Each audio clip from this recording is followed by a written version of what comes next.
రంగారెడ్డి జిల్లా శంషాబాద్ పరిధిలోని తొండుపల్లి వద్ద గడ్డం శేఖర్ యాదవ్ ఆధ్వర్యంలో మండలం కాంగ్రెస్ పార్టీ భారీ బహిరంగ సభ ఏర్పాటు చేశారు.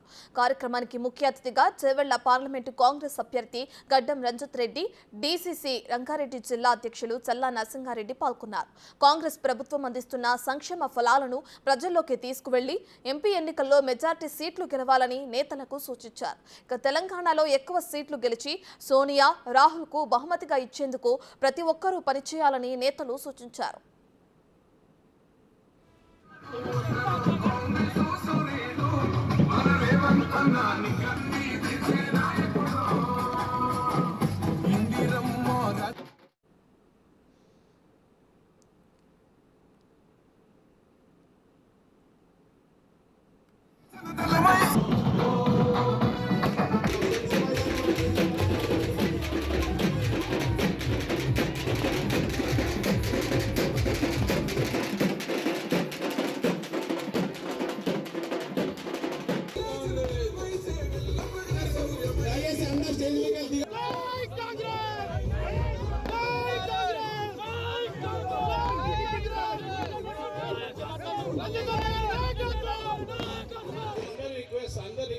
ఇప్పటికే లేట్ అయింది, చాలా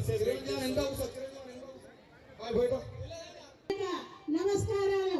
అదే విధంగా మీరందరూ వచ్చినటువంటి మనసులు తెలుసుకోవడానికి రంజిత్ రెడ్డి అన్న ఇక్కడికి వచ్చినాడు. ప్రతి వారిని కూడా అప్పుడే